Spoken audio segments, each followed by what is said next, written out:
Welcome, everybody, to this online event of the very first edition of the Young Plastic Pollution Challenge. It is really a pity that we cannot be in a venue together to celebrate some of these amazing ideas to combat plastic pollution. This is the best way possible we can be together today, so I really hope you're all cozy and comfortable at home watching this. My name is Madhuri, and I will be your host this afternoon.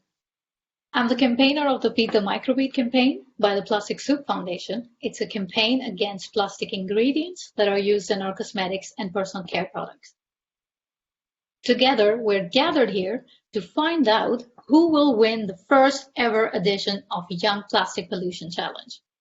This challenge is an initiative by the Sprunk Foundation and the Plastic Soup Foundation. With this challenge, we wanted to tap into all the brilliant young minds out there and their motivation to combat plastic pollution and stop the leakage of plastic to our environment. We all know that this must be dealt now. This is an urgent topic. Let's open this afternoon and hear some inspiring words from Finn Anderson, the spokesperson of Sprunk Foundation, and Maria Westerbos, the director of Plastic Soup Foundation. Hello everyone, welcome. I'm Finn Anderson and I'm a representative of the Sprunk Foundation and I will be a keen member of the jury today. You can see that I'm in sunny Scotland, but don't worry, I will be following online to the competition with you all today. Now, Sprunk is a foundation which is family owned, and the aim of this is to help get rid of all the plastic in our world. What we want to do is help startups and other foundations to help raise awareness about plastic waste and at the same time minimize this at the source. That's why we built a relationship with the Plastic Soup Foundation and we started the competition which we have today, which you're all here along for, which is of course the Young Plastic Pollution Challenge. We hope to inspire young bright people like you with a passion for the environment to help with these ideas that you have, to turn them into business models which will eventually hope will mean they can work in real life. Together with this competition, we will then hopefully achieve our end goal. What we want to do is make a world which is safer, cleaner, but most importantly, it will be a plastic-free world. So without further ado, I'd like to say good luck and I hope all your presentations go well, but most importantly from me, I hope you enjoy your day with us.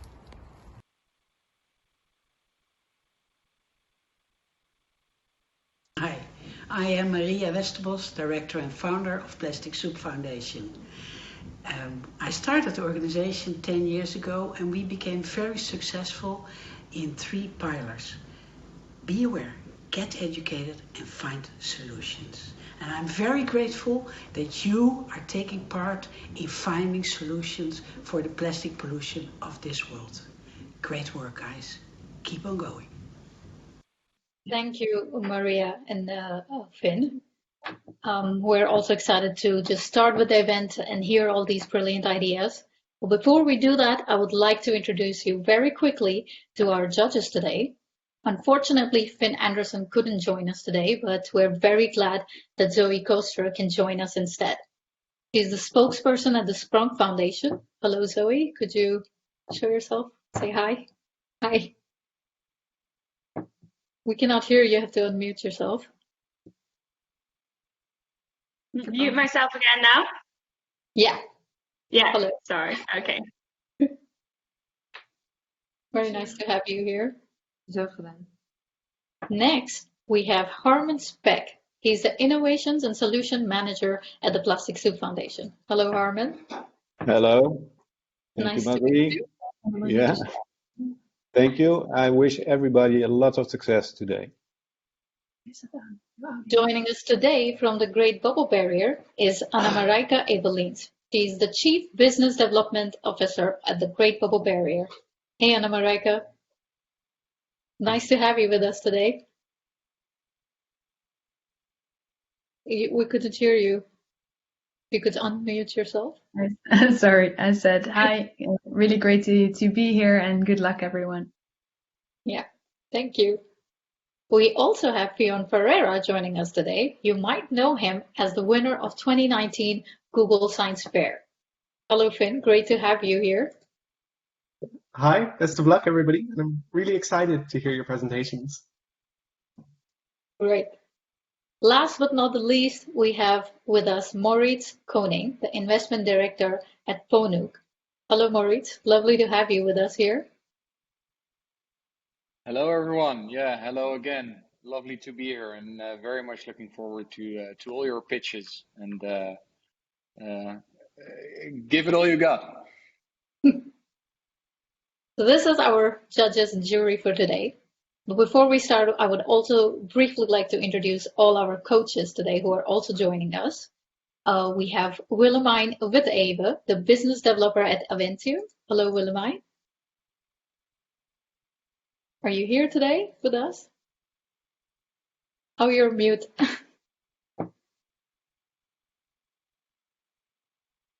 I don't think we could hear you at all.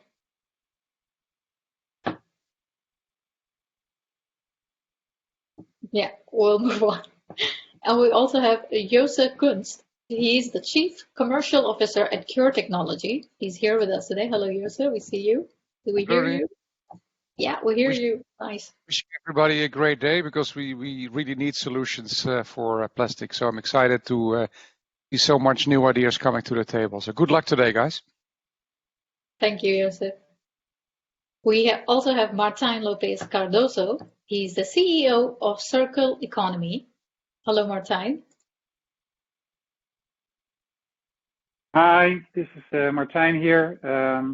Wishing everybody good luck, and I hope your passion for the topic shines through into your pitches. Thank you, Martijn. And of course, we also again have Moritz Koning. He's the investment director at Ponuk. He's also joining us today as a jury member, but also as a coach. Hello again, Moritz. Still the same. Yeah, still the same. Hi, everyone. I welcome you all, the members of jury and coaches. But now it's time to get the show on the road. We all know there's a lot of money at stake, and there's a chance of a lifetime to bring your project and invention to the market to tackle plastic pollution. But besides the prize money, you will also receive guidance from our coaches to develop your projects further. As you already heard, this might be the bigger advantage of winning today's challenge. Well, before we start and get into all the presentations, I want to lay out some rules of how the process will go and what's the structure of today's afternoon. To all the people who are presenting, if you have a presentation, please share your screen as soon as the pitch starts. You will have exactly 3 minutes, no more, no less. You will see the timer at all times. You will get an indication when there are 30 seconds left, and you will get an indication when your time is over. And at that point, you will have to stop your pitch.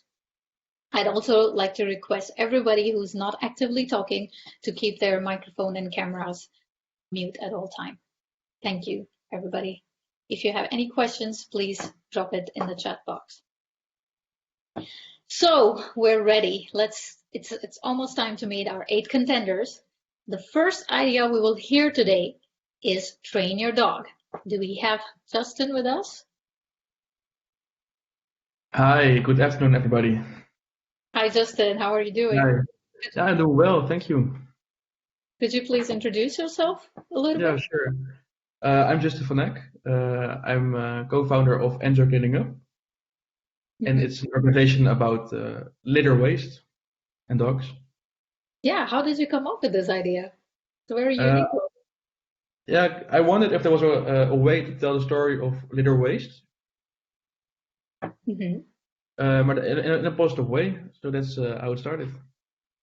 Great. So I think let's begin. Your 3 All right. minutes will start now, and you'll have the time to convince the judges. Thank Let's you. hear.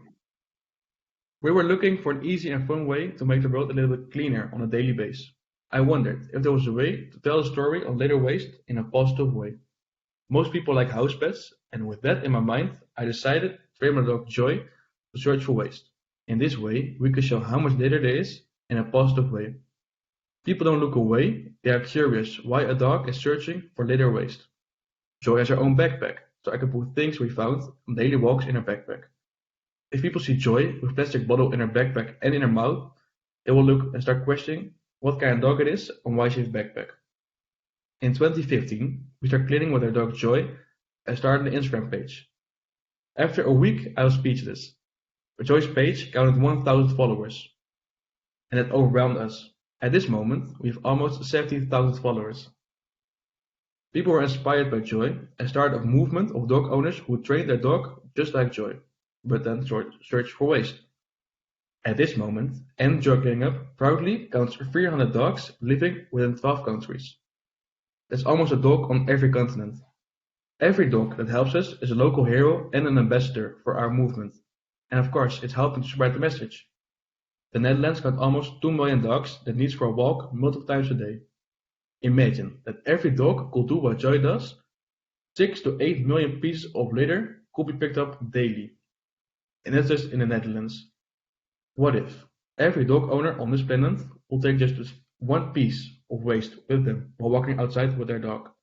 And non-dog owners do the same while they walk outside, just one piece. If there's one thing you can do and see instant result of your action, it's picking up litter in your own neighborhood. Not all people are feeling responsible to clean up, but if you walk several times a day in your own neighborhood, then you'll be responsible for your own environment. And the fun part is, when you walk outside together, it's even more fun. For your dog, it's worked like a little game, and they like it. Our dream is that every dog school in the world would give the Joy Cleanup training, and every dog could be participating in this movement, cleaning up the world together, piece for piece, walk after walk, and day after day. That's my presentation about Joy Cleaning Up. Perfect. Well within the time range. Very, very nice.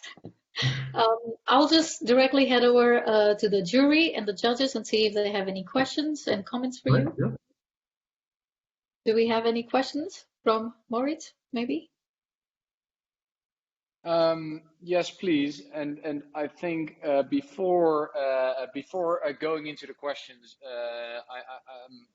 let me explain to you that all the judges have summarized their questions, and I will be the one just to keep it easy in switching from one to the other. I will be the one starting to question the contestants.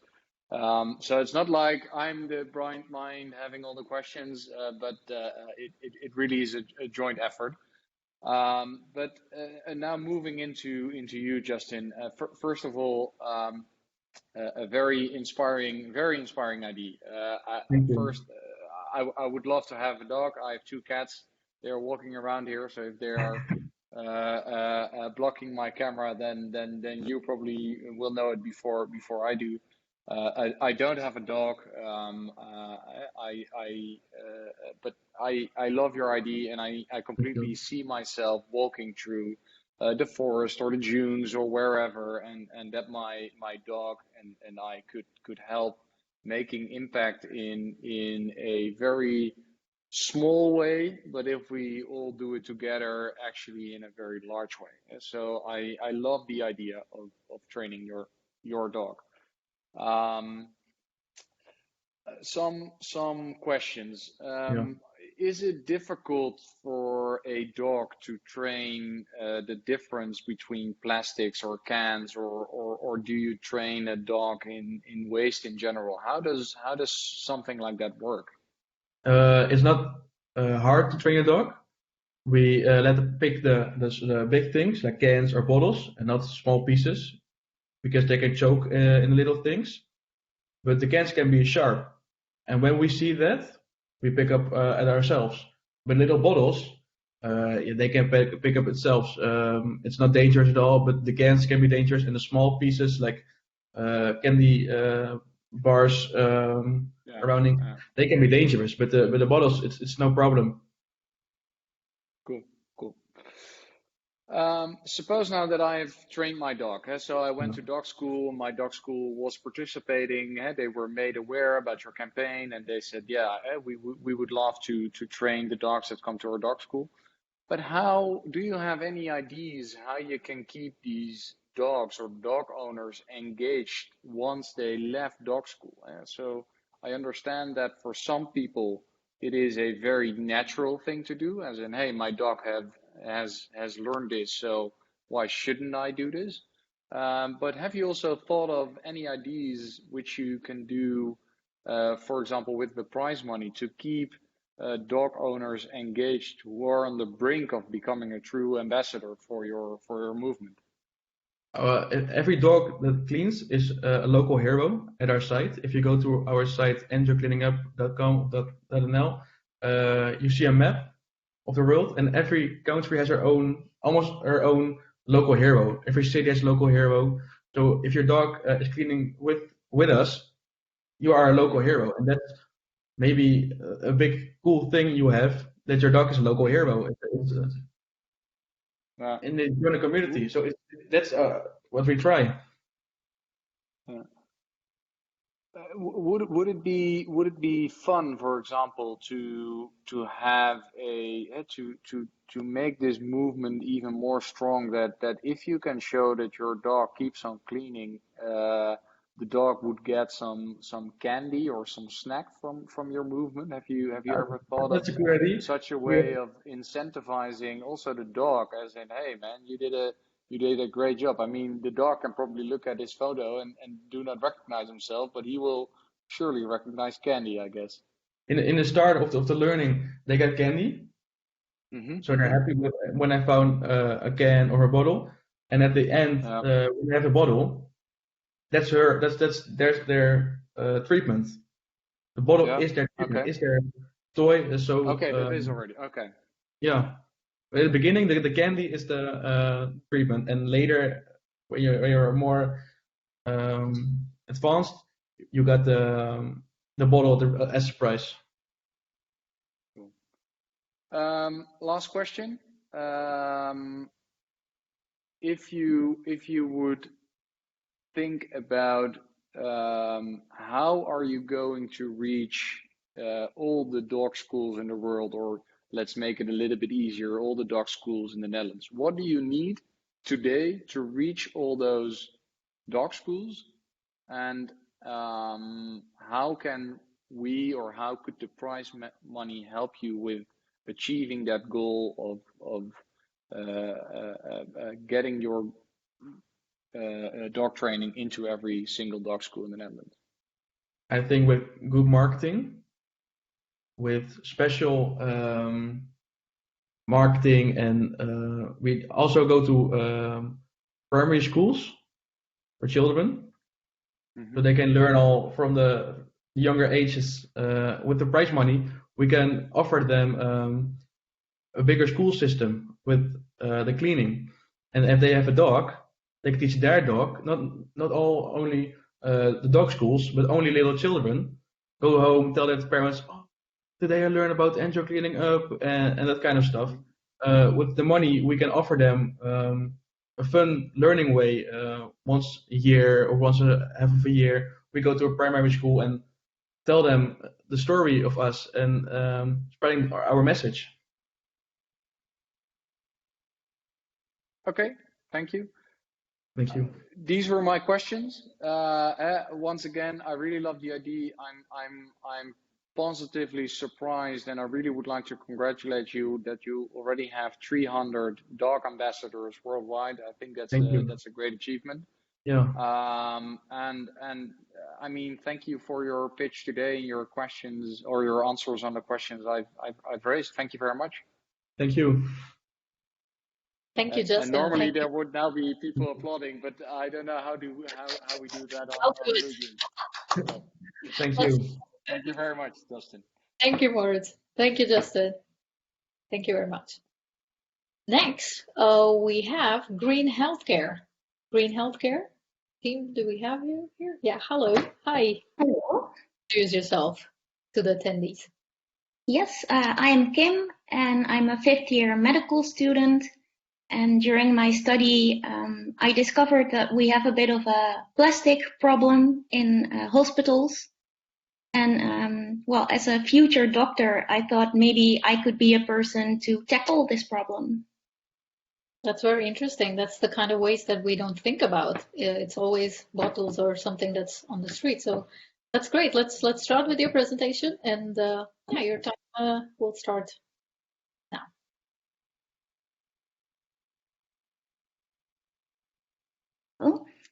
Hello everyone, I'm Kim, and with my project Green Healthcare, I would like to make hospitals join the reuse, reduce, recycle movement. As a medical intern, I get to see many different hospitals and departments from the inside out, and one of the first things that I noticed was the vast amount of waste being produced by all these departments.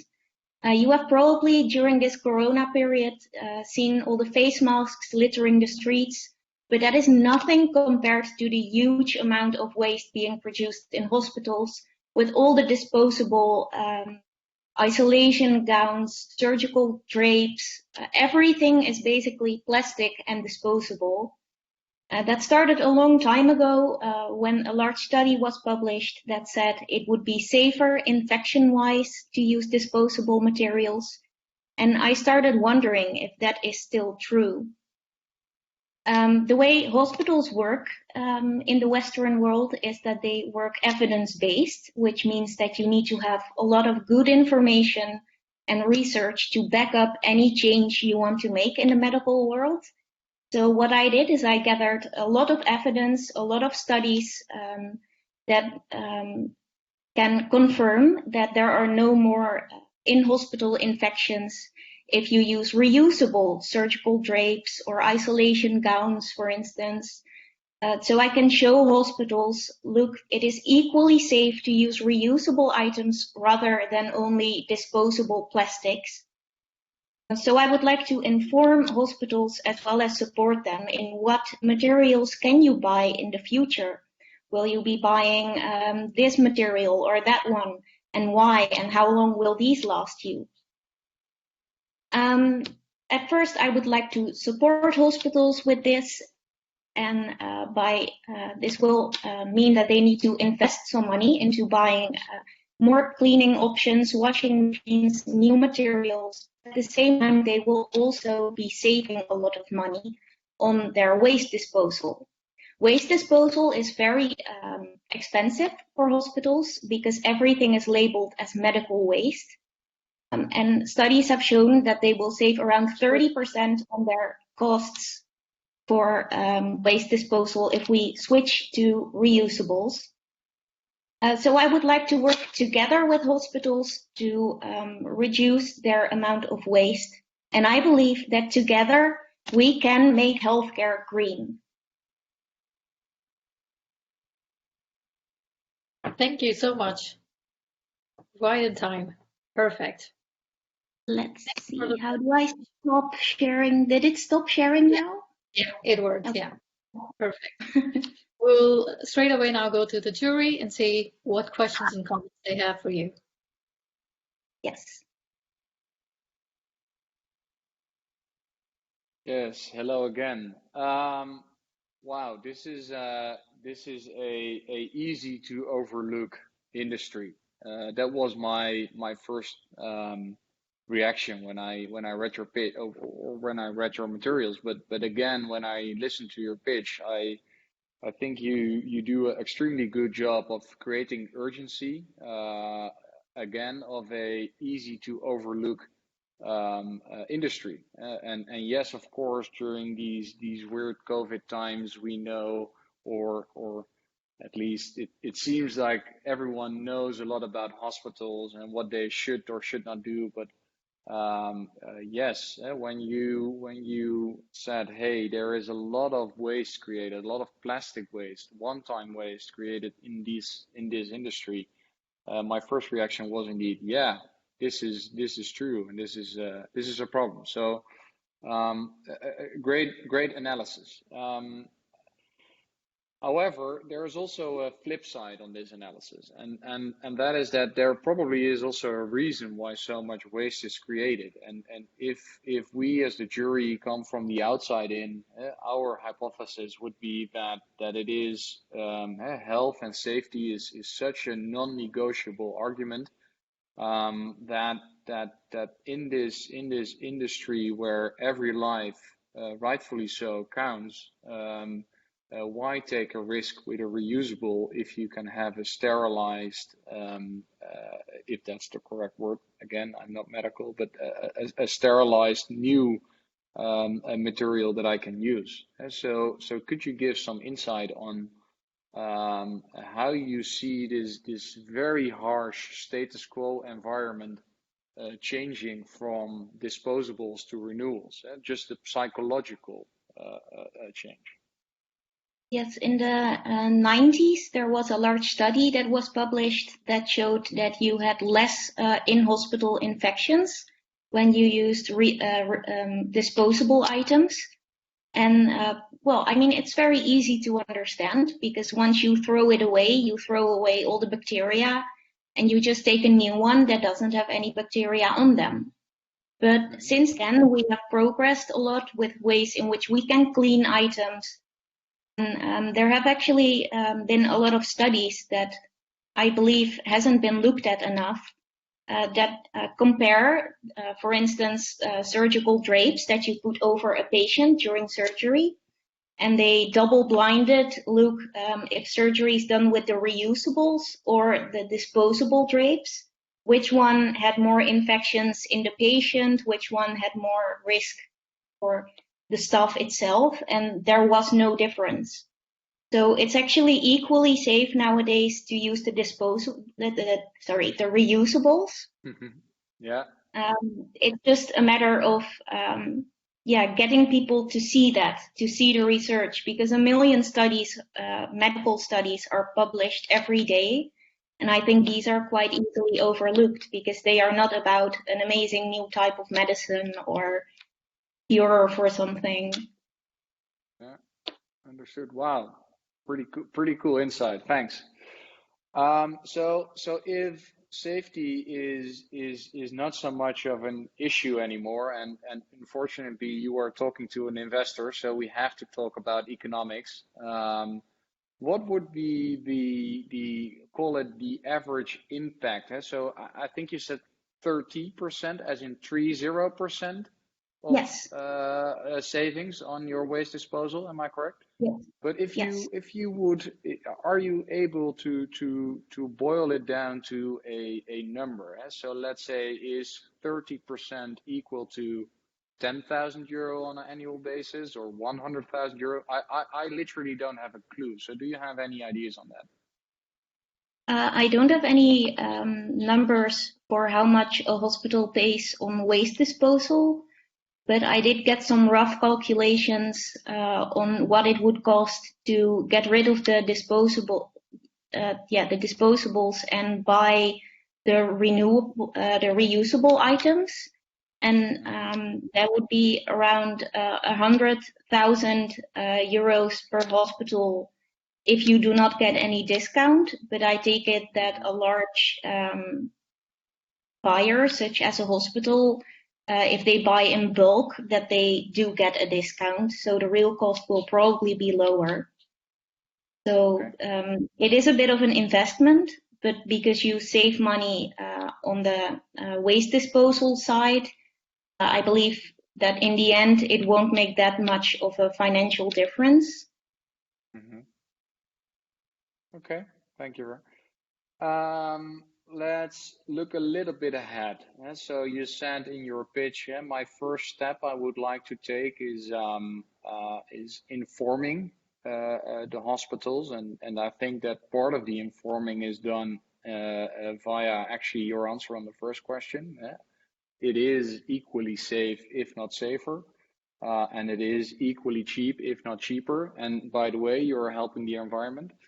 But what happens after informing? Do you have any plans how it's not only about informing, but also convincing or changing or even helping these hospitals making this move from disposables to renewables or reusables?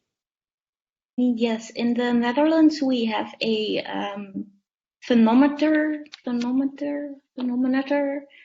scale for hospitals where they can earn a bronze, silver, or gold medal for their sustainable programs. And most hospitals now do have a sustainability manager, but they mostly focus on better isolation and lower heating costs, and not so much on the sales and buying part yet. So I would contact those environmental managers and then together go to the infection prevention department of a hospital to show them that it's equally safe. And then from there, I can work together with the buying departments to decide which materials to buy. And from there, if, for instance, the hospital board needs to be informed, then those are the steps afterwards. Yeah, cool. Considering timing, last question. Do you have any idea how much kilograms or how much material actually is used on an annual basis in a hospital? Because I saw pictures, but how big is this problem actually? Per patient that is submitted to hospital per day, they produce 15 kilos of waste, of which at least 30%, so 30%, is from disposable materials, single-use plastics. So I'm not sure how many hospital beds we have, but I take it that that is quite a lot. Wow. That's really quite a lot. Thank you very much for now. Thank you. Thank you, Green Healthcare and Moritz. This was a very interesting conversation. I already learned so much. But yeah, moving on. Next, we have Cosmic Station. Do we have Cosmic Station on board? Yeah. Hi. Hello. Hi, Rivera. How are you doing? Good, thank you. Could you introduce yourself to us? Yes. Hi, my name is Robina Ranjitsing, and I've invented Cosmic Station. Great. Could you tell us where did you find the motivation about this idea? Yes. This product ideas all started with my personal story. When I was around 10, I was 100% sure that I loved boating on a lake in the middle of the mountains and hiking in a lush forest. But from the age of 14 onwards, I've always chosen to learn and work instead. Due to this lifestyle, I got disconnected from nature. But a few years ago, I quit my job as event coordinator, and that totally changed my life. I rediscovered my admiration for nature, and I became aware of my ecological footprint. During this time, the plastic soup was all over the news, and I strongly felt attracted to this problem. From then, the problem was not only one of the world's biggest environmental problems, it was my problem too. I felt the urge to solve it, and I wanted to tackle the problem at the source. Besides, I also wanted the solution to be a drinking water station, because all existing stations still accept single-use plastic bottles and so fit in a linear economy. Yeah. Thank you for sharing this with us. And I guess we'll just start with your presentation and pitch and hear a little bit more in detail about this. So yeah, your time starts now. Thank you. How can I solve this problem? This question was constantly on my mind. I researched the pollution by single-use plastic bottles, and I realized there are two main problems that need to be solved. First, the polluting process of the production and disposal of these bottles. Second, extensive use by people. I believe to solve these two problems, the solution must include two aspects. At first, it needs to fit in a circular economy. This is the only way to stop the use of these bottles and the pollution. At second, it needs a marketing strategy which influences the perception and behavior of people by using communication tools which confront people with the immense role they play in this problem and inspire people with the beauty of nature. So people will feel morally responsible to protect the planet from these bottles. I believe these 2 points are the core of solving this problem. Therefore, I invented Cosmic Station, a circular drinking water station for small communities. Now I will show you how it works for students at the university. Do you see my screen? Meet me standing next to Cosmic Station. In the We morning, don't you see take your a screen. Do yeah. you You want to see my share screen? your present?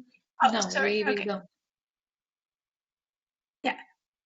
Meet me standing next to Cosmic Station. In the morning, you take a bottle of water out of the device via your personal barcode, the mobile application. During your lecture, you will enjoy your free, clean water. After the lecture, you can refill the bottle at one of the drinking points that you can find in the mobile app. When you go home, you have consumed the whole day free, clean water without harming the planet, animals, and your own health. You will be aware of it because we have influenced your perception and behavior via communication tools such as storytelling via videos on the screen and augmented reality. Before you leave in the campus, you can return the bottle in one of the devices. The bottle will automatically be cleaned inside in the dishwasher. You can also choose to take your bottle home and return within 2 weeks, so you will also have clean water during your trip. In this circular concept, the students are not owner of the bottles, but only a user. The small communities rent the devices from us for an infinite period, so we will stay responsible for the maintenance of the devices and the bottles to make sure that our products never end up as waste. I want to close this pitch with my last words. Big problems require big solutions, and I'm aware of this, and I truly believe I could make a change. Thank you, Rivera. Thank you for this very creative presentation. Thank you. Yeah, I will give the word to Moritz now for a question session. Yes. Thanks, Robina, for showing how easy it is for everyone to make an impact on a very daily basis. As a just in normal plain English, what is the benefit for me as a water drinker to use your system, and also compared to for example, the easy alternative of tap water? And I know that I'm speaking in a Dutch context where tap water is safe, of course. But what is the benefit for me as the drinker of water? Yes. For you, the benefits is that so in this case of the university, you're a student and you can use the drinking water. You can use the drinking stations for without any charge. It's just free for you. And the drinking water stations do use tap water, and we will also explain via the videos that it's safe, not only for your own health, but also for the planet and for the environment. Good, good. And it's also easy to use because you have multiple drinking points. Yeah. So you if can I understand refill you correctly, it's mostly an alternative for me going to the shop and buying a bottle of Spa Blau or mineral water. Yeah. Yes. At this moment, for example, at a university, you can just buy a bottle of water at the at the shop in the university. Mm-hmm. But when we have the Cosmic Station there will be no top bottles in the shop anymore. Only the Cosmic Station. Good.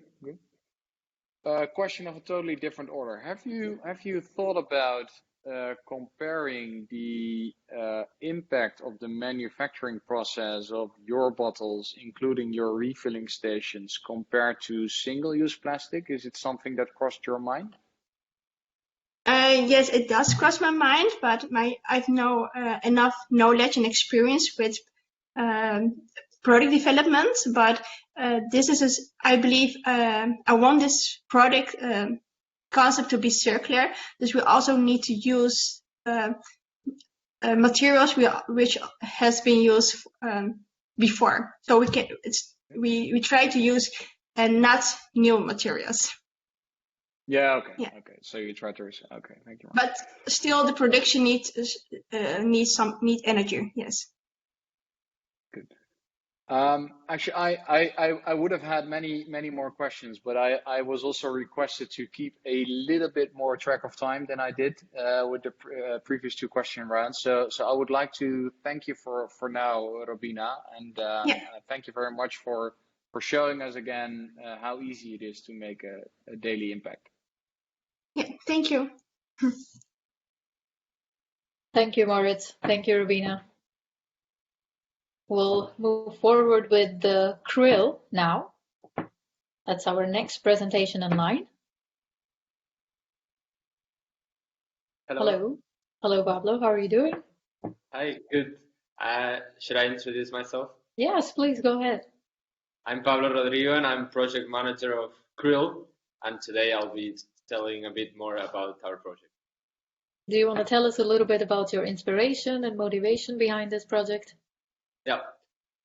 1 year ago, a group of 8 students from the robotic honors program of TU Delft, we were we were offered the possibility to do a project with Deltares, our main partner currently, in which we were tackling the problem of collecting duckweed.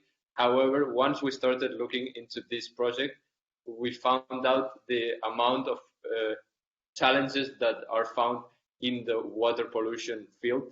So we decided to refocus the project and create Krill, in which we are developing a swarm to monitor and improve water quality. And during this year, we have developed our technology, doubled our team, and now we're ready to test our technology and start creating impact. Great, sounds good. Yeah, we're very looking forward to listening to your pitch. Your time is gonna start now.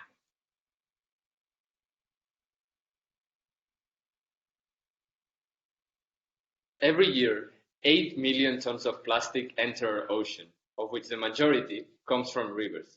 It is obvious that there is an urgent need to tackle water pollution.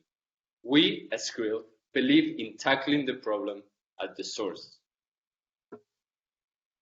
This also applies to the plastic pollution challenge, where removing plastic before it even gets spread in the big rivers not only improves the ecosystem of our city, but also helps to prevent the 22 million kilograms of plastic from arriving in the ocean every day. Therefore, our approach both avoids the problem from becoming larger by taking preventive measures and protects our inland water bodies. We are developing a swarm of boats able to collect plastic and gather data about water quality. A swarm is used because one boat, even if well equipped, cannot compete with the collective intelligence and workforce of multiple boats searching for and removing waste together. The swarm consists of multiple boats such as the one shown in the image. The plastic will be collected with scoops mounted on the conveyor belt and stored in the attached box. When the box is full, it will automatically be replaced. The main unique points of our solution are adaptability, modularity, and autonomy. Adaptable by just adjusting the number of boats to the operational area. Modular because Krill has the potential to tackle other debris challenges by just changing the material of the conveyor belt. And autonomous because our swarm will autonomously monitor and clean water bodies. The next step for Krill is a pilot phase this summer with the municipalities of Delft and The Hague and the Water Board of Delftland. In order to be able to tackle plastic pollution at the national level, we need your help. With your support, Krill technology will be upscaled, resulting in the development of bigger and different sizes of boats, which can effectively tackle the plastic pollution challenge at a larger scale. Moreover, I personally believe that the multidisciplinary team of Krill has both the capabilities and ambition to have an impact in the battle against plastic pollution. All in all, the planet needs this solution, and this solution needs you. And that is why we are asking you for your help to upscale this innovative technology and together close the tap of water pollution. Thank you very much. I hope you can hear my clapping, but thank you so much for your presentation. It sounds really interesting. I'll head over to Moritz for questions. Yeah, I absolutely. I cannot agree more. This truly was a call to action, and it was also a call to action to us.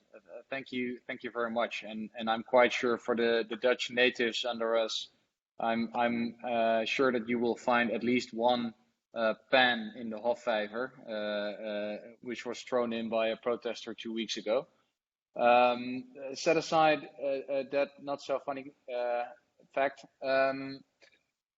we had quite some discussions in the jury about the operational way of working, and we saw the concept of the boat, but how easy is it to carve out just one waste stream, for example, plastic, out of many other waste streams, or even vegetation for that matter, which is always present in the water? So how easy is it just to focus on plastic?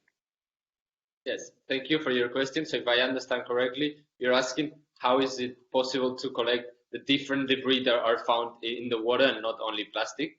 So one of the positive aspects about our approach, about a swarm of boats, meaning that you can specialize the different collectors. And for example, in case that there is multiple debris, you could specialize one of the collectors just to clean the branches, so that afterwards you can send the other collectors to clean the plastic. So the main point I want to say is that the swarm approach allows for more flexibility and more adaptability to the different environments we can find while operating. Okay, but if I understand you correctly, then it is also possible to take out other forms of debris, not just plastics, right? Okay. Yes, in fact, we're already developing the module to be able to take duckweed and blue-green algae scum. Good. Another question also related to the operational effectiveness or of these boats. We did assume, and I hope we rightfully did, that it is a e-powered boat, as in yeah, good. How are you going to cope with existing infrastructure? In your pitch, you said we start at the source. That would mean small rivers or small canals or etc. But in these canals, there are things like bridges. There are blockades in the water. There are other boats. Have you thought about how are we going to make this work operationally? Yes. So in order to answer the question about how we would operate in a dynamic environment, we are developing both the software to be able to recognize other boats, both the speed and the direction. So our autonomy is always will be able to manage dynamic obstacles. And more on the environment side, we're also developing deployment systems so we can deploy from any place, because we know that not all water bodies are the same, and therefore there will be water bodies in which it's not easy to just deploy by hand. So we are thinking about these use cases in which we can deploy with our deployment system from a bridge or to a canal from the street in any place. Good, great. Last question: what is the first thing you're gonna do when you win? Where are you going to spend the money on? So first of all, as I said in the pitch, we're doing a pilot phase in which we intend to just test our technology in small scale. And if we receive your support, both financially and coaching, we will focus on the upscaling of the pilot phase. We believe we have the potential to do a lot more impact of the current pilot phase will have, and therefore with your help we'll be able to upscale this pilot phase and talk with other organizations more on a national level, like the Rijkswaterstaat, and do a national plan towards fighting and closing the tap of plastic pollution. Thank you. Good. Many thanks, Pablo. Thank you. Thank you, Pablo. Thank you, Moritz. Next, we are going over to the plastic soup nut unit. Fortunately, I had an opportunity to meet with them and interact with them last year, so it's nice to see a familiar face in the contenders. Hi, Dirkje, and Kimberly, hello. Good to have you both here. Hi, do you want to give a short introduction about your team and yourselves? Yeah, so my name is Kim, and next to me you see Dirkje, and we are the team behind the Plastic Soup Nut Unit.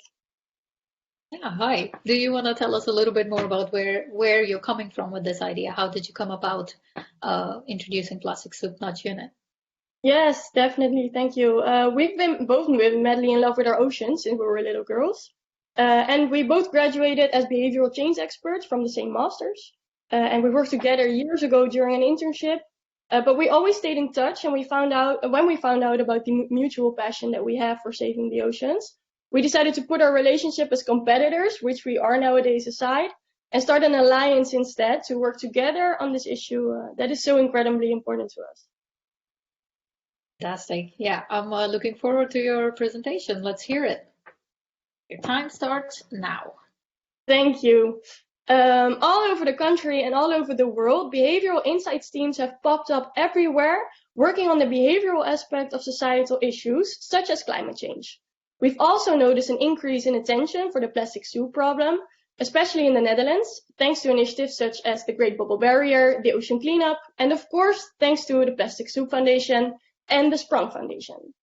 So when we were analyzing the plastic pollution problem from our point of view, our behavioral point of view, we were shocked to find out that actually very little was going on.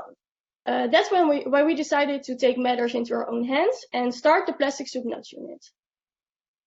In the plastic-free revolution, the introduction of plastic-free alternatives is extremely valuable, but its true value lies in the actual usage of those alternatives by the consumer. To get people to change their consumption patterns drastically, organizations that provide plastic-free alternatives need to understand the psychology behind consumer decision-making. We know for a fact that about 99% of our decisions are made unconsciously. This means that the current focus of a lot of businesses on raising awareness isn't going to cut it. It's extremely helpful and important, but it's not nearly enough to reach the desired impact. By using behavior change techniques and scientific insight, we help organizations to understand the drivers of their target group and improve their marketing and communication to get people to make that switch towards plastic-free alternatives. We not only want to help organizations scale up their plastic-free initiative and thus their environmental impact, but we also want to gain and spread knowledge about how to do so. So over the next couple of months and years, the Plastic Soup Nudge Unit will develop into a platform for those who need a consumer to join the plastic-free revolution.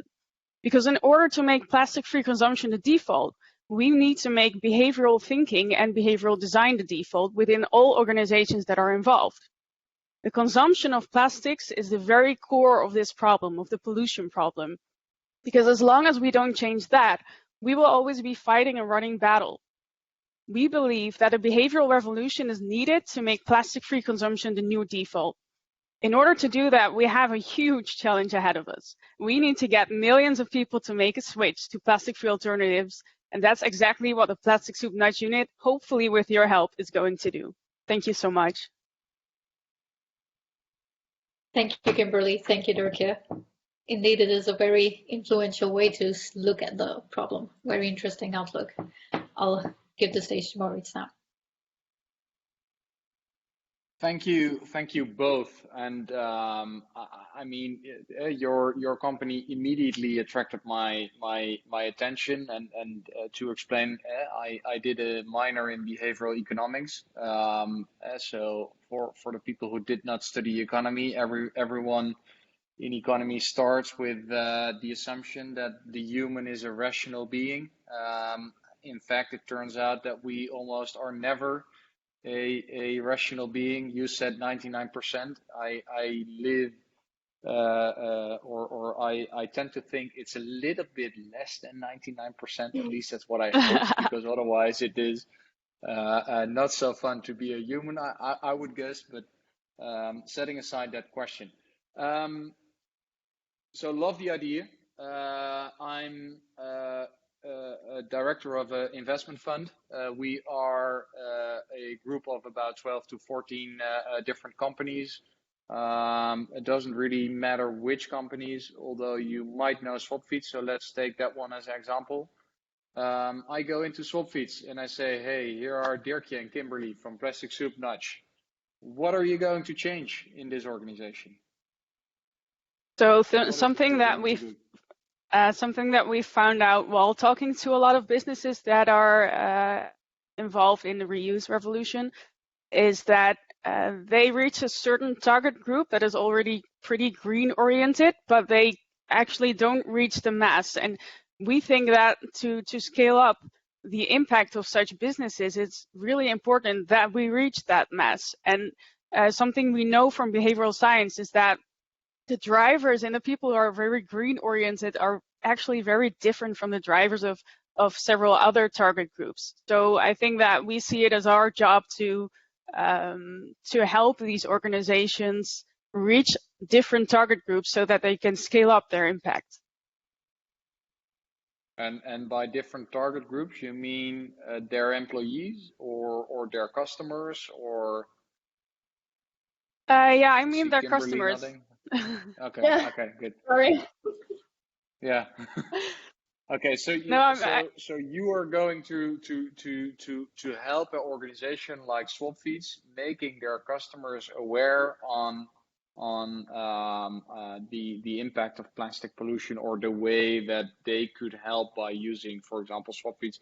I don't know if that's the best example. We could also talk about healthcare, or we can talk about other concrete examples you might have, but you're going to assist the company making the customers aware of how they can contribute to a better plastic-free world. Well, we think that it applies to pretty much any business that is involved with reuse and plastic-free alternatives, products or services. But the thing is that if we would make people aware of the plastic pollution problem and their impact on it, that doesn't necessarily mean that they're going to take action. And the thing that we want to do is to help customers of Swapfiets, because we know that there are lots of businesses that are very able to make people aware of the problem, but we want to help them get their customers to take action. Good.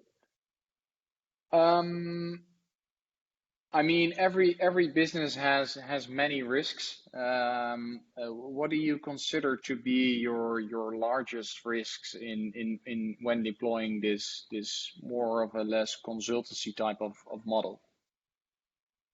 Well, the good thing about consultancy type business models is they're actually not quite that many risks.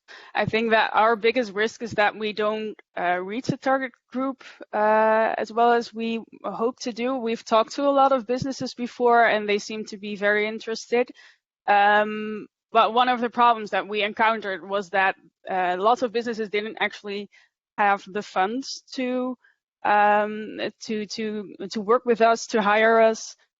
So that's something where the prize money would really be helpful to support them to seek help in the behavioral insights corner.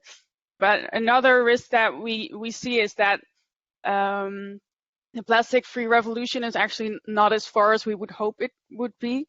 I think this is something that we've described in our entry form as well.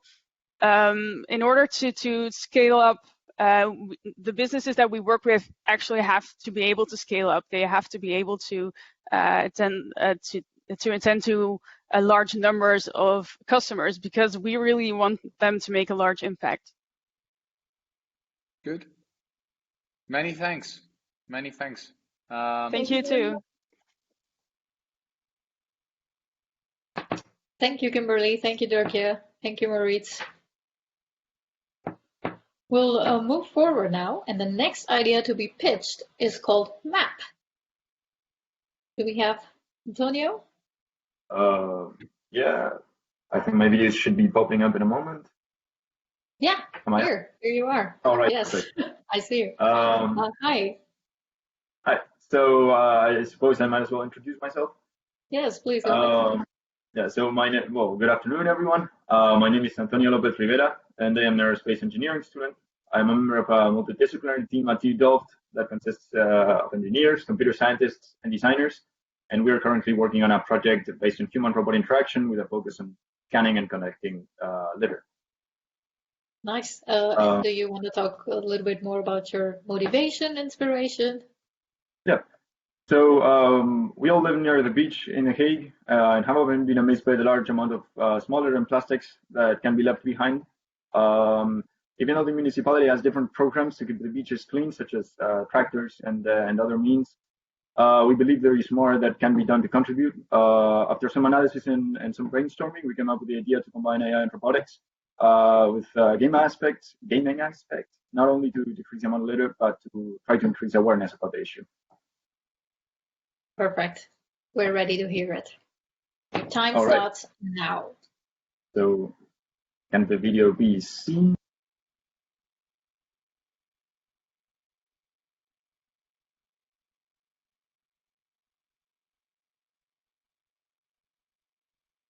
Antonio, you are on mute. Or can I be heard now? Yes.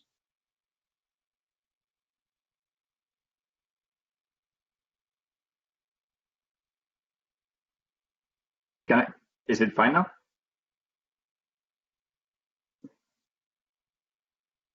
Yes, we can hear you. Actually, I will just stop sharing video and that's it. Okay, so we present us from robots that collaboratively hunt for litter. Originally called BeachBot and Map, they're designed to operate in outdoor areas like beaches and parks. Our robots are programmed with artificial intelligence that efficiently maps and collects litter, detecting and acting at the same time. So how do we change plastic leakage at the source? We increase public awareness and stimulate active citizenship. By using a gaming application, anyone with a smartphone can contribute to both improve the litter detection algorithm and data collection. The process is simple. The robot scans an area and detects the type of litter. Then each raw image is added to the database within a labeling game where gamers are prompted to match images with the type of litter. This way, the detection is validated by a reliable source, enriching the database and validating the obtained litter data. Our aim is especially to activate younger generations to game for good, and in the process create ethically sourced data sets for widespread use. The proposition is to make information collected available to everyone, approaching a new economic model and using the data for further analysis and policy steering. Our vision consists of beach cleaning robots, the BeachBots, and beach scouting robots to map litter in the map swarm. The first BeachBot prototype has already been presented during the last World Cleanup Day, displaying its features to both the public and the press. It was the first time that a robot could help out volunteers in the beach cleaning mission. By the end of January, we aim to present an additional prototype of our detection swarmbot solution, MAP, as our team focuses on swarm intelligence. In the course of this year, we will further develop and test both the robots and the gaming app towards a proof of concept by the end of the year. We continue to work with the municipality of The Hague as our launching partner. With their help, we will validate the solution at the Living Lab Scheveningen. Furthermore, we have partnered with the North Sea Foundation to participate in their 2021 cleanup tour and set up a large network of volunteers powered by local environmental organization Treasure Hunt. With their help, we will work to validate the game mechanics. By the end of 2021, we aim to have a proof of concept for the detection of robots and the game app, presenting a full report on the estimated environmental and economic impact, as well as a complete go-to-market strategy. Full market introduction is currently planned for Q4 2022 in the Netherlands and Q4 2023 worldwide. So this is the picture. Autonomous robots that roam beaches worldwide, mapping and collecting litter. A breakthrough in outdoor cleaning methods powered by robots, AI, an engaged and an aware community, and reliable data made available to everyone. A human-robot interaction concept and data management approach bring true impact not only to the environment, but the way in which we see our planet being kept clean. Let's join forces, shall we? Thank you. Thank you, Antonio. Thank you. We love apps at the Plastic Soup Foundation, so really interesting idea. Let's hear from Maurice. Yeah, many thanks, Antonio. Again, a very strong pitch, a huge call to action. I also see something like a pattern where the municipality of The Hague is quite active, which is good. And let's also take The Hague as an example. When this is something that wasn't in your pitch but was in your materials. So let's assume that The Hague has about 20 kilometers of beaches.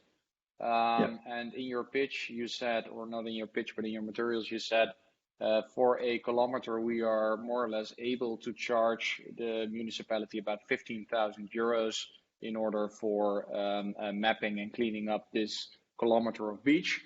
So that would mean that on a normal year, you would be able to charge the municipality of The Hague with about 300,000 euro a year.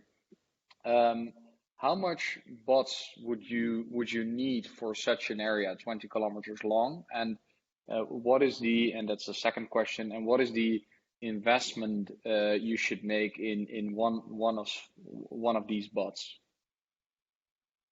Okay, so as we are working, I will answer first the last question. The investment on each one of these bots is about 5,000 euros. Development, that is once we are in development in production mode, so to speak. For now, we have a series of costs that we have planned out, and then I can be more specific about them if you like. But the whole development of the project amounts to some 245,000 euros. Now, based on going back to what you said before, now we are planning to charge, it would be between 15 and 16,000 euros per kilometer. And we estimate that based on the costs that the municipality incurs, and right now, that would be a cost reduction of about 80%. Again, the specific numbers we can bring to you written down. But do you then understand it correctly that you are selling these bots to the municipality, or are you providing a service to them? Yeah, we see that as robots as a service, so to speak. So our intention is to develop ourselves a large fleet of robots that we can then transport easily to different places in the Netherlands initially, and use to first scan beaches for later, initially helping volunteer organizations distribute their work better, be more efficient, and eventually, once we launch to the market, develop our own robotic solutions to target the later as well. Okay, very good. Is it in fact much more difficult to work on a rougher underground, such as a beach, than it would be in a city or a hard underground? How is that from your perspective? Is it more difficult? Well, it presents its challenges. For sure, locomotion is more difficult in an uneven terrain, which is sandy as well. We tackled beaches because we see more action being taken in beaches. It's an area that more volunteer action in beaches, while there is less governmental action in beaches, at least when it comes to collecting small litter. We think that there is much more of a chance to make a contribution by cleaning small plastics and cigarettes in environments which at the moment are wilder and less taken care of by official organizations. Okay. Antonio, thank you very much. All right, thank you for your question. Of course. Thank you, Antonio. Thank you, Maurice. We're approaching almost towards the end of the presentations, and now we have with us biomass. Hello, Hannah. Hello. Hi. Hi. Do you guys want to introduce yourselves to us? Yeah, of course. Hi, I'm Hannah Bosland. And I'm Ezekiel Stevens. And we're a team from Precious Plastic Maastricht. And today we present to you our project Biomass that turns organic food waste into compostable products to replace single-use plastics. Interesting. And how did you come about this idea? Yeah, well, we became aware of the misunderstanding that bioplastic means biodegradable and that many bioplastics are not a good solution to our plastic waste problem. And then working with industrial engineers and bio-based material scientists, we began experimenting on a solution to transform organic waste into single-use plastic alternatives. Sounds good. Let's start. Your time starts. Thank you. Hey, Ezekiel, is that a single-use plastic cup you're using? No, it's made out of bioplastics. It's super sustainable. Did you know that bioplastics do not biodegrade in nature? Wait, for real? They only biodegrade in special industrial installations. Instead, you could use a biomaterial cup, like this one, that's made out of organic waste. Look. Cool. Of course, plastic is currently a necessity in our daily lives, because it's a perfect material for disposable products. It's light, cheap, and moldable. But what if we could create a material with similar qualities that does not cause plastic pollution and reuses food waste? This is where this cup from biomass comes in. So how is this cup made? Our biomaterials are made from organic waste and are compostable, but durable enough to be used as single-use packaging. The first step in the process is to collect organic waste from a local source, like potato peels from a restaurant. This is then dried and made into a powder. Simply using heat, pressure, and some clever low-tech chemistry, this can be transformed into a coffee cup. So you're transforming food waste into a replacement for single-use plastic. So Biomass would be the first recycling company in the region that turns organic waste into biomaterials for its clients as per their requirements. But then you're also saving money now, since the main ingredient is a widely available waste material. Exactly. Most of the costs go to the development of a machine to make the product. We use the machine design from Precious Plastic Global, which can be made out of scrap parts and can also be easily assembled. I wish this business could be implemented everywhere. Anyone all over the world should be able to start their business in their town. Therefore, if you could share the parts of this process online completely open source, the concept is super scalable. So who is behind this biomass project? Biomass is initiated by Precious Plastic Maastricht, a group of enthusiasts that aim to create a circular economy in Maastricht. Our team members have a wide range of expertises, like bio-based material and polymer scientists, business students, machine builders, and members of the local community. We're actually just setting up a circular workspace in Maastricht, and biomass will also find its place there. Has a team started producing these cups yet? Actually, we have already started building our first machine. All we need now is an investment to kickstart our local, but potentially global, initiative. I feel like I've been deceived to think that bioplastics are the solution to all our plastic problems. I hope biomass can get a chance to start up. It's exactly the catalyst we need to stop single-use plastic. Let's make it happen. Thank you for listening to our pitch. Thank you, Hannah and Isabel. That was really entertaining and good.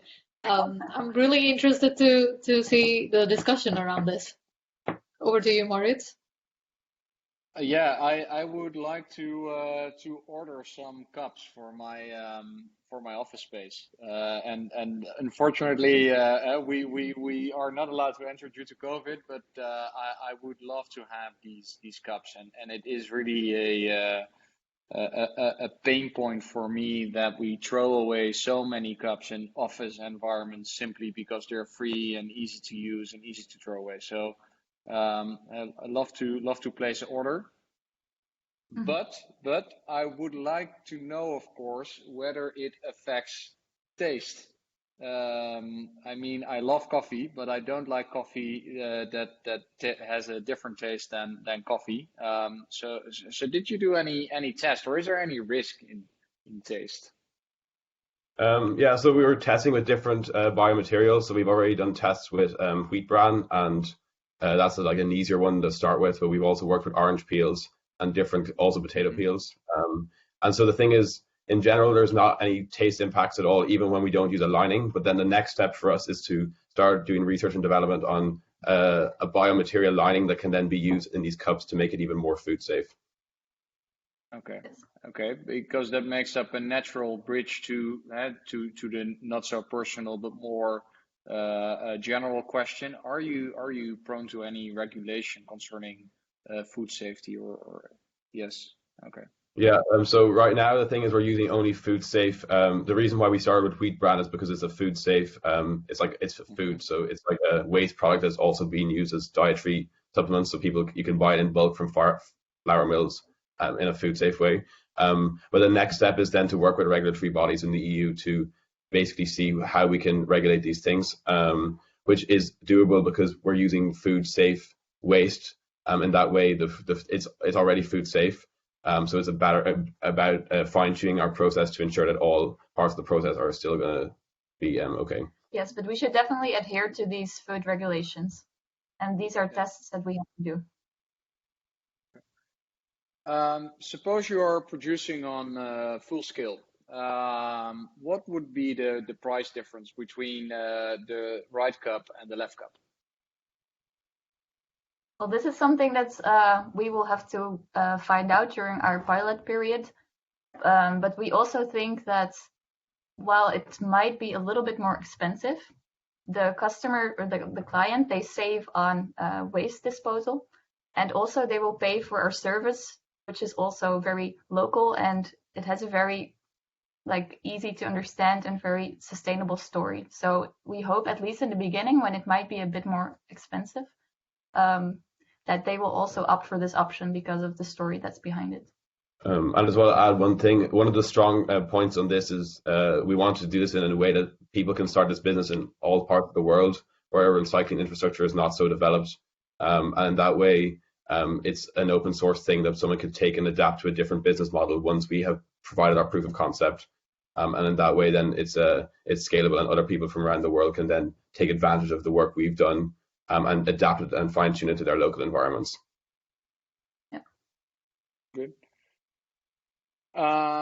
Last question from the jury's end. I mean, you're trying to do a lot, or at least it seems like you're trying to do a lot. It's about collecting, it's about producing, it is also about selling. In one part of your materials, you also said, hey, we would like to publish research and we would like to inform people on what we are doing. If you would become, or if you would only be able to become a champion in only one step of this whole value chain, which step would that be and why? That is a very good question. I think if we would have to choose one part of the process, I think it would be the research and development, because of the specialists that we also have within our team. But on the other hand, a strong part of our team is that we have a lot of different volunteers as well with different skills, and that's why we, I think, made it so broad, because we are able to do all of those different things. Good. Okay. That's it for now, and would love to hear when you are live with selling your product. Thank you. Thanks. Thank you, Hannah. Thank you, Gil and Maurice. We're already at that point of the evening when we are going to have to listen to our last presentation of the day. The last presentation of the day is from Beans for Beats. We're going to see them soon. Hello, Hi. Noah. How are you doing? I'm fine, thank you. How about you? Good, I'm doing good, yeah. Could you introduce yourself a little bit? Yeah, so my name is Manon and I am part of Beans for Beats. I'll just start sharing my screen, by the way, so that you know. Yeah. And we are creating a plastic-free scrub that... Wait, this doesn't work. So we are creating a plastic-free scrub that doesn't have any microbeads. So that's what we do, basically. I'm listening. This is very close to my topic in my heart, this topic. Nice, But yeah, I do like you to say need something about that, yeah. do you need any assistance with sharing your screen? No, I think it worked. It worked? Yes, Okay, there great. we go. Then let's get to it. And your time starts now. Great. Did you know a single shower could cause 100,000 plastic particles to end up into our oceans? We are Beans for Beats, and we create a body scrub based on leftover coffee grounds for young consumers so that we can enjoy scrubs without polluting our oceans. The reason young consumers need and want our plastic-free scrub is because they are aware of the damage that regular cosmetics can do, but they don't have the budget to buy current pricier green alternatives. Additionally, their familiar and favorite brands might not have eco-friendly or plastic-free products in their range yet. You might wonder why a group of students should tackle this problem of microbeads polluting our oceans rather than the cosmetics industry itself. Beans for Beats, however, is more than qualified to solve this issue. As we are acutely aware of the damage microbeads can do, we are extremely motivated to change the status quo in cosmetics and we are an interdisciplinary team with a varied skill set. So, we made a body scrub from leftover coffee grounds that is both plastic-free and limits the use of new raw materials. This will allow young consumers to still enjoy the beneficial effects of a body scrub, yay for smooth skin, without having to feel guilty about flushing microbeads through the drain. A side benefit is that we will work together with local enterprises that throw out a lot of coffee grounds in order to upscale this waste stream. We hope to make a sustainable business by selling our product in popular drugstores where young consumers usually shop. Additionally, we are working on a sustainability index based on the product's ingredients and its packaging materials. This will help convince consumers that our product is the better alternative. Over the past months, we have already done a survey among potential consumers, created and tried out different recipes for our scrub, and executed a competition analysis. This has revealed that there's definitely an interest in plastic-free cosmetics, as long as they are not too expensive. And current plastic-free scrubs usually are, according to our target audience. We still need to do a consumer test with our current and our recipe, scout a location to create our scrub according to cosmetics guidelines, and find a partner that can help us make our first sale. So, we are going to need some help with the legal side of cosmetics, as well as with finding partners. Are you ready to help us create a plastic-free scrub? Let's enjoy smooth skin while protecting our oceans. Beans for Beats, made by nature. Thank you, Manon. Thank you for your presentation. I think we will hear from Maurice now. I guess so, yeah. Forward to this discussion. Over to you, Maurice. Yeah, Manon, I never scrubbed my face in my lifetime, but hearing your story, I love the idea of doing so. I want to do it. But no, I'm not the target customer, but I completely understand where you are heading to. Naturally, I know what a scrub gel, I hope it is, a scrub is. And yes, it would be amazing if we could remove all those different microplastics out of these types of cosmetics. If you are able to convince me, this is going to be a huge success. So where do you get all the supply from? And then I mean the supply of coffee beans. Yeah, I understood. Yeah. So we are not working with coffee beans. We're working with the grounds. So after you've made the coffee, I just wanted to clarify that. Yeah. And of course, we are just starting out. We have never sold our product before. So we will start with local coffee shops in the Eindhoven area, for example, on our own university campus. I mean, a lot of people there really need their coffee multiple times a day. So they have a lot of coffee grounds that they are just throwing away. And then when we are ready to scale up, we will have to look for bigger suppliers, preferably in the area, so that everything is sourced locally. Yeah. Okay. And are there actually any benefits from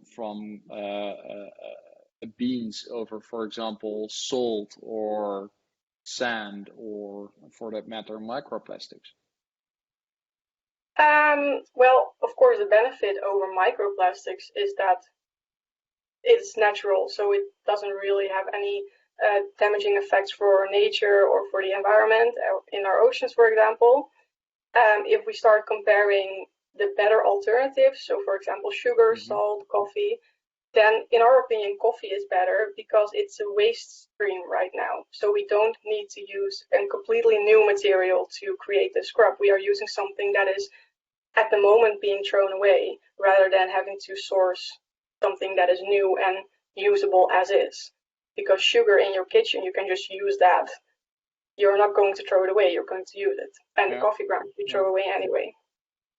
Okay, but there are no additional health claims for a better skin, for that matter, as in coffee would also have additional benefits, or?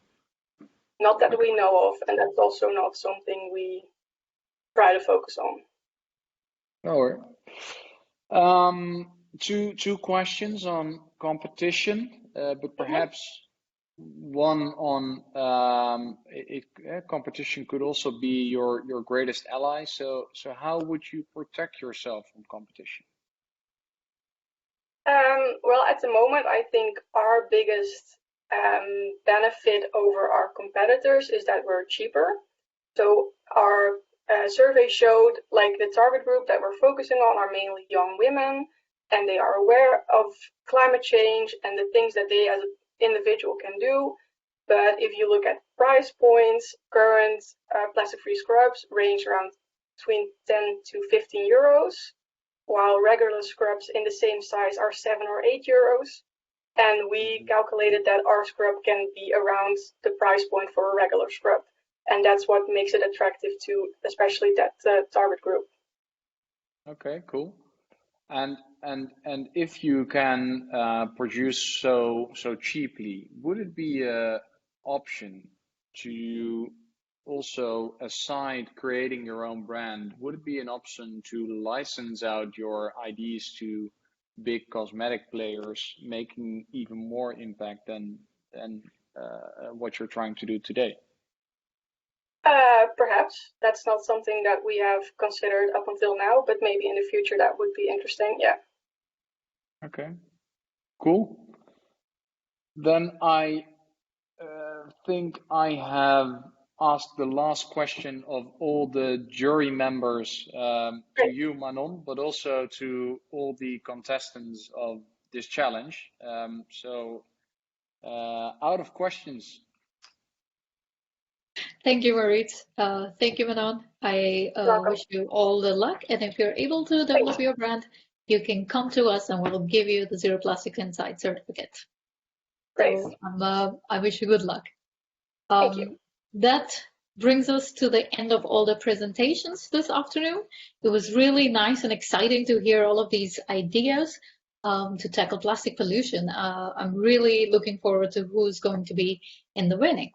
But for now, it's time for jury to retreat and discuss which project is promising for them and who will get a chance to actually develop it.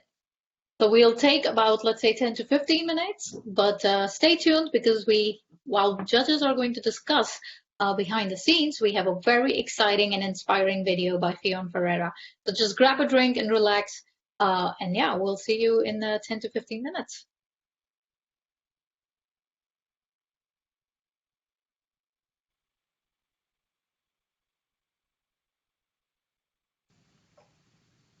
Okay, hello everyone. My name is Fionn.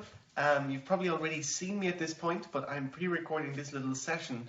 So actually, while you're watching this, we can discuss how your projects are going and hopefully select a winner. It is such a great honor to be looking at your projects and really be part of this selection process. I can't say how thrilled I am to see so many different, amazing, creative inventors just like yourselves entering this competition. I really believe that the world needs people like you, new creative individuals who will come up with ideas that can ultimately make a huge impact on a global scale. My name is Fionn, as I said already, and I guess what I'm known for is working on a project surrounding microplastics. In fact, a method to remove microplastic particles from water. I come from West Cork in Ireland. That is essentially, if you think of the island of Ireland, the very, very bottom in almost the middle of nowhere. We're like the second last house on the electricity line. We really don't have state supplies of water or gas or anything like that. We have to have our own well. However, we do have something that very few people have, and that is just the untouched or so-called untouched coastline right beside where our house is. So I just love being out on that coastline, and you name it, walking, cycling, or mostly kayaking or sailing right out on the water. And there is just one big problem on this coastline. That problem is, as you've probably guessed, plastic washing up on the shoreline. So already at the age of 13, I started getting really passionate about this issue. I started asking people about what we can do about this. People were suggesting beach cleanups, picking up the plastic trash and disposing of it properly. So I did a couple of those, but I really realized it was not making much of a difference. After the next high tide, just more plastic would wash up on the coastline. It was like a never-ending problem. So this really annoyed me, and I didn't know what to do. So then I tried out something different. I thought, well, maybe if I learn about this pollution, maybe I can try and fix the problem. So I started trying things out. I started building things. Something else you have to remember about me is that I absolutely love building new contraptions, and most of them don't work. So what I was trying to do was build kind of a robot that could clamber along the seashore and pick up plastics. I actually believe that some of you have actually come up with much, much better designs for this than I did. Needless to say, my particular one did not work, but it did teach me a lot about the nature of plastic, how to identify plastics using artificial intelligence, and really the problem of plastic is bigger than just the big plastic washing up on the shore. In fact, the problem of plastic is a lot bigger. I identified that there's this much, much bigger hidden problem to do with plastics. And that hidden problem is the one of plastics we can barely see with the naked eye. These plastics are called microplastics. They're tiny in size. We can barely see them with the naked eye. And they're formed from either the direct release into the environment. So let's say by the washing out of cosmetic products through the wastewater stream into the sea, or tire dust from the tires of cars into the sea. And then these plastics in the sea can also be caused by things like bigger plastic, what you might find washed up on the shore, being broken down. So I started researching, and I wanted to find out if there was a way that I could find these microplastic particles, characterize them, and really be able to collect them, or in some way find them. But at first I just wanted to see if they were in the coastline where I lived. So it actually turns out it's quite difficult to find and characterize and count something that you can barely see with the naked eye. So I tried out numerous contraptions to be able to find the plastics, and one of them surprisingly actually worked. It was a spectrometer. In fact, here is one of my prototype spectrometers. It shines light through water and then analyzes the light that comes back at the other side. By analyzing that light, I can then find out how many plastics are in that water, specifically microplastics, and what types as well. So I used this spectrometer, a very primitive spectrometer, on a lot of water samples, and I identified that there was plastic in the environment where I lived, and that this was a big problem. So then I thought, well, what do I do now? If I went on Google, I would just see that there weren't really any methods to remove microplastics properly from water. And I then thought, well, let me identify where we would need to do this. I realized the place where most microplastics are entering the sea are through wastewater streams, so through the water coming from us, and that's why I thought, well, we need to find something that can be applied there. I initially thought of big filtration units where water can just be passed through a filter and see the cleanliness of the water afterwards. But I quickly realized that this was not the way to go, because trying to filter water with other particles in it and other big objects in it really doesn't work particularly well. So I decided I needed something that could be done in continuous flow. I also realized that I could try anything out, because the worst thing that could happen is that my idea would not work. So I thought, well, maybe I can look at something very, very similar to plastic. Oil, specifically vegetable oil. I thought, well, from my studies of chemistry, and by the way, I am studying chemistry in Groningen, the Netherlands. Hopefully I pronounced that correctly.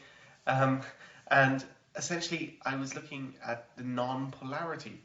So in chemistry, likes attract likes. So non-polar things attract non-polar things. And similarly, polar things will be more thermodynamically stable in a polar mixture. So plastics are non-polar and oil is non-polar. So I thought, well, if I add oil to plastics mixed in water, the plastic should stick to the oil. I tried it out on a little beaker scale, and it actually surprisingly worked. So then I saw that, well, I can pick up plastics using oil, but what do I do then? I mean, I've now got oil in the water too. I've basically made it worse. And that's when I kind of got stuck. Until a couple of months later, I actually saw that there was an oil spill. I think this was actually an oil spill in the Gulf of Mexico at the time. And I saw that there's a professor or doctor called Dr. Arden Warner, and he cleans up oil spills using this powder called magnetite powder. A magnetic powder which can be mixed into the oil, turning the oil into something that we call a ferrofluid, a magnetic liquid. So I thought, aha, maybe I can use this powder to pick up the oil after I've done an extraction from microplastics. So I thought, well, I can try this out. I set up a beaker, added some little bits of plastic to it, mixed it up, added some oil, and added some magnetite powder, and mixed them all up. It looked pretty black, but then when I held a magnet to it, I saw that I was peeking out both the oil, plastics, and magnetite powder. It looked like it worked, but of course, me being a scientist, I didn't just want to see if it worked, I wanted to find out how well it worked and where it could be applied. So I decided to test this in a lot more detail. First of all though, I needed a way to be able to test how efficient this was. So I modified my spectrometer again to be able to test before and after results using this device. And then I also, as one does, built a microscope specifically designed for this testing as well. I then did about 3,500 tests on 10 different types of microplastics in different types of water, different types of oil, different amounts of magnetite powder too. And that gave me a whole load of data to work with. I put that together and identified that on average my method produces an 87% decrease in microplastic particles in water if done on a batch process in that small scale. So I was pretty excited about that, and I decided to exhibit it at a science fair, a science competition, just like you decided to do with your projects. So I entered the Google Global Science Fair, open to people under the age of 18, and I thought, well, I'm not going to even get into any award categories here. This was a global science fair, over 9,000 entries, and I was just, a little worried. But something that I've learned from participating in science fairs is that it's not just about the prizes you win, but it's actually also about who you meet. I'm sure it's probably difficult for all of you because you're all online looking at your computers right now. But I really, really encourage you to contact and reach out to the other participants in this science competition. I really believe that the only way we can come up with completely new and exciting ideas is by collaboration and discussion. That you talk with each other, comment on each other's ideas, and really help each other out. I really do hope that this Young Plastic Pollution Challenge has brought you together as individuals, got you excited about a problem here, and hopefully is already sparking you to together come up with new ideas that will hopefully and ultimately change the way we work with our world. So that's enough on the things that I learned at that science fair, but actually something cool turned out of the science fair is that I won the Google Global Science Fair with my project. And that brought me on this roller coaster journey, which I was not expecting, where I got to meet and see and work with so many exciting people and make really a community of friends all over the globe who are all committed to one big thing, and that is putting a stop to the climate crisis that we now have. I am now currently working with some engineers in the United States who are taking my lab-size approach into a really big vessel, and hopefully like that I've got a product that I can market for the removal of microplastic particles from water. I'm really looking that the initial market that I want to use or sell to is the one for drinking water, because I believe above all we need to conserve the health of human beings, and then we can also use the revenue generated by that to build a whole other host of devices based on the same idea. We currently have funding from several different coalitions and non-profits, and it's really, really exciting to see how my idea has been scaled. At the beginning, it was really, really frightening as well. I just somehow thought it was this huge, overwhelming task. But what I'd really recommend to you is to break it down. Look at exactly the steps that you need to bring your idea a bit further, work with those, and never look at the whole journey, just look at a little bit ahead of you.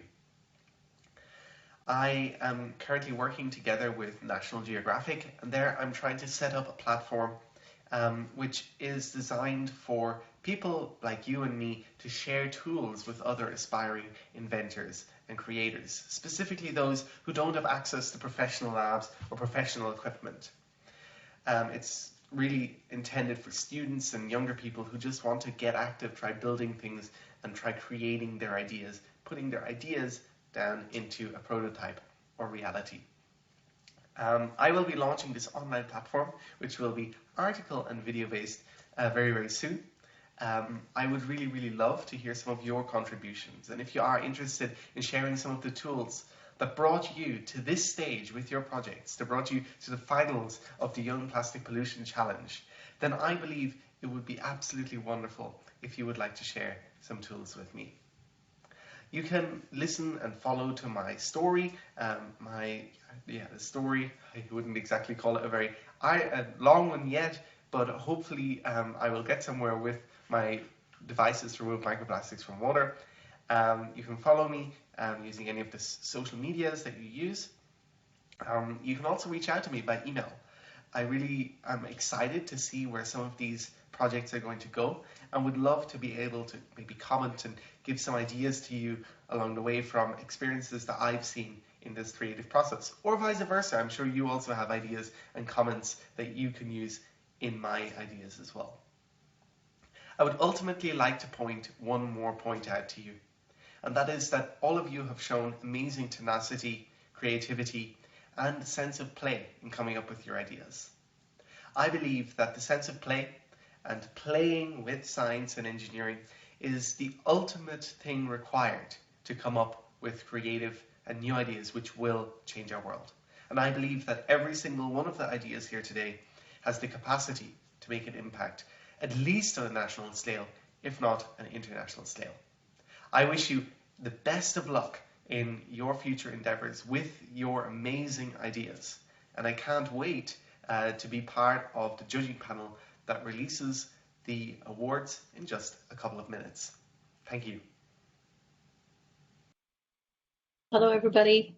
I am here to just say that the jury is almost there and we're going to have a decision very soon. So please stay with us and we'll come back really soon with the results. We're this close in finding out the winners. Thank you.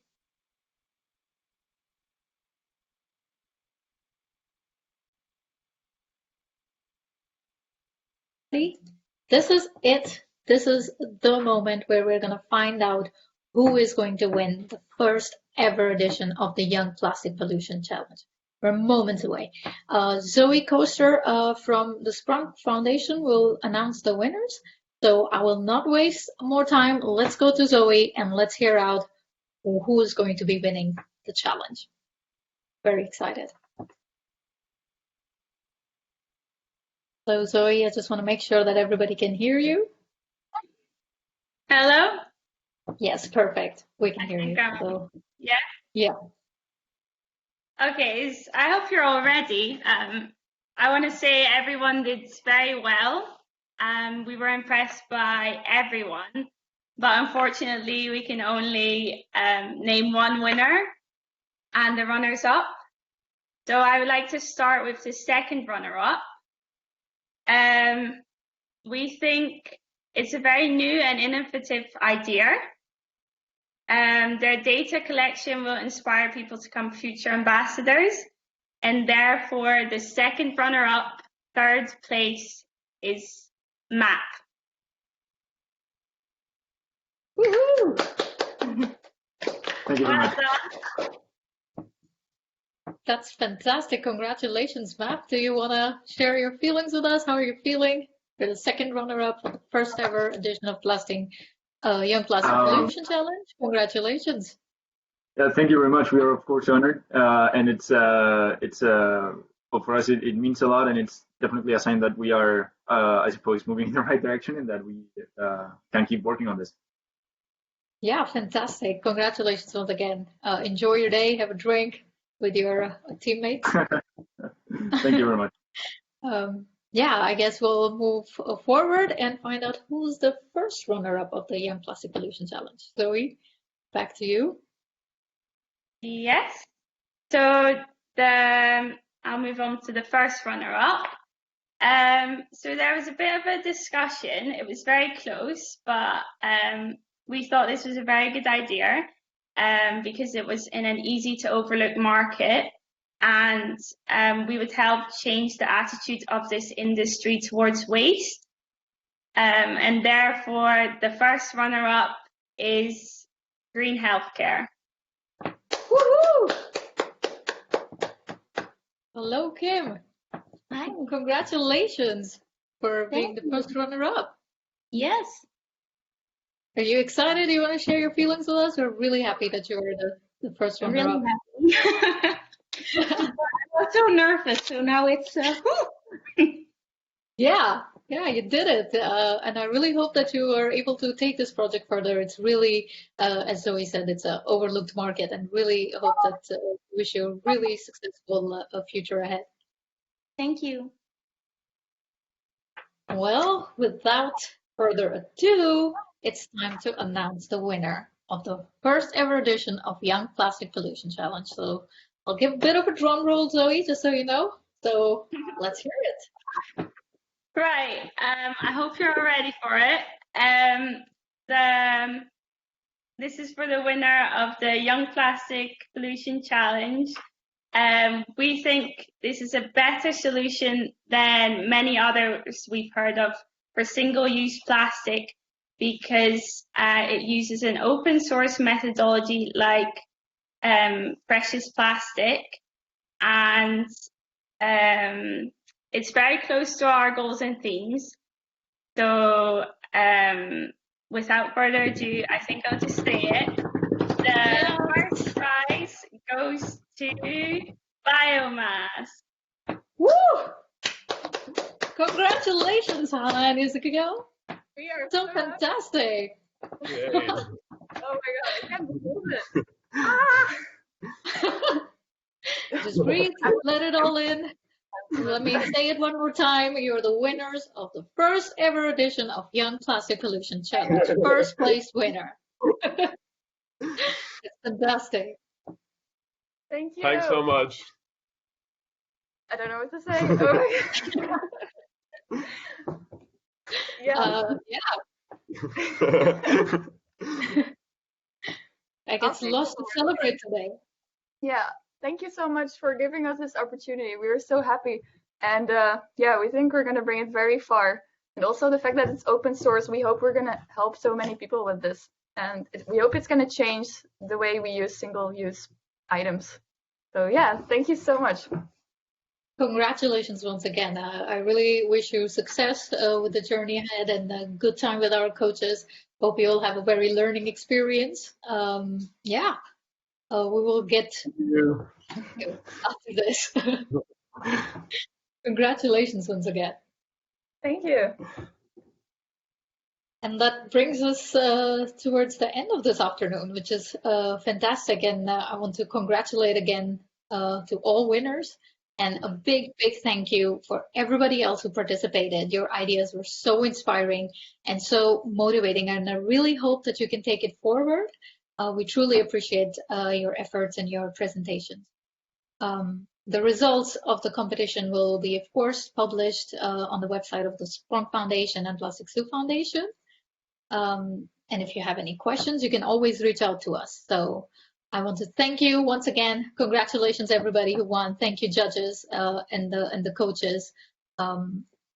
Yeah, I would wish you, everybody who was watching and attending, thank you for your patience and being with us throughout this event. Yeah, thank you, everybody, and I wish you a really nice evening. We'll see you very soon. Thank you. Bye-bye. Bye-bye. Thank you, everybody. Thank you for the opportunity.